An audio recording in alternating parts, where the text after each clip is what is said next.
Yan mga boss, mga idol, isang mapagpalang araw po. For today's vlog mga boss, mga idol, ay isi-share ko sa inyo kung paano nga ba mag-transfer ng car ownership.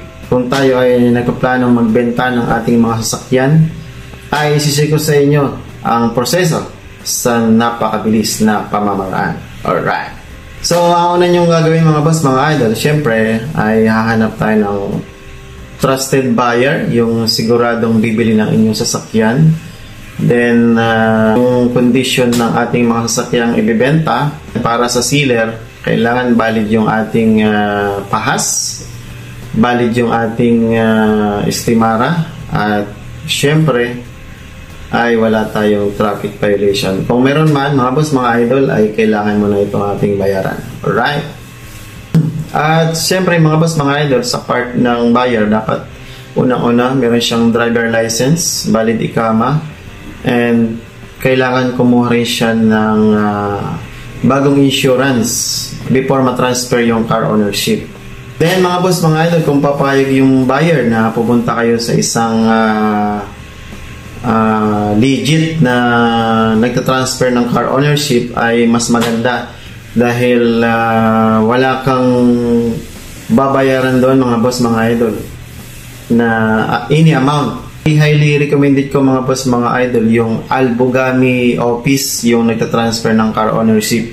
Legit yan mga boss, mga idol. Ang opisina niyan mga boss, mga idol, ay malapit dyan sa Pahas. Kung nandito ka sa Hera, yung MPPI dyan, ay malapit dyan sa bago dumating ng main entrance gate mga boss, mga idol. May makikita ka dyan parking space at hanapin mo yung Albogami office. Sila yung mga agent or authorized na nagtatransfer ng car ownership sa sino mang nais magbenta ng mga sasakyan. So dyan kasi ako mga boss, mga idol, nagpa-process ng car ownership transfer ng aming sasakyan. Kaya alam ko yung proseso dyan mga boss, mga idol.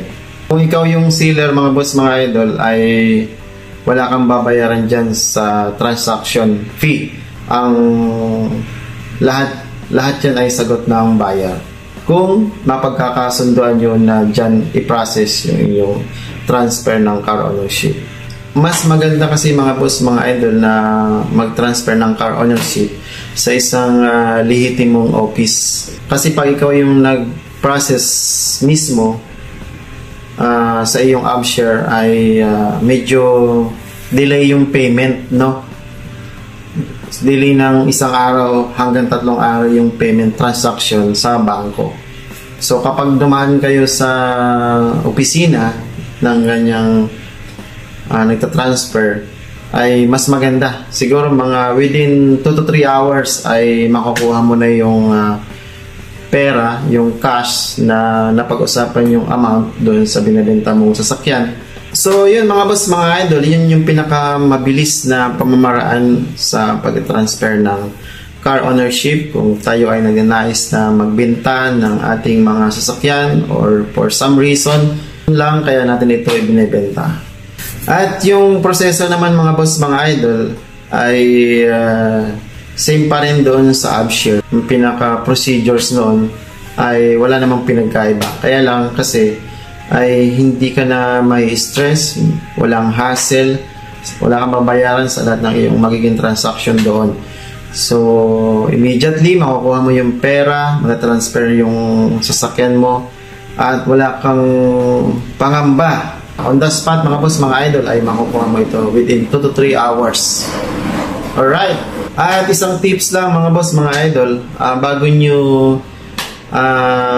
i-endorse or ibigay yung sasakyan, ipakita nyo doon sa buyer yung or ipacheck nyo sa buyer yung inyong sasakyan, ikutan nyo siya or tingnan again yung makina, or kung meron pa mga issue na dapat malaman ng buyer, para at least naman ay iwas tayo sa mga ano pa mga issue ng buyer, o sasabihin na bakit ganito, sira yung ganyan. So para makaiwas tayo sa ganyang issue, ay mas magandang i-round check muna natin yung ating sasakyan kasama yung buyer or kasama yung new owner para wala tayong maging issue sa kanya.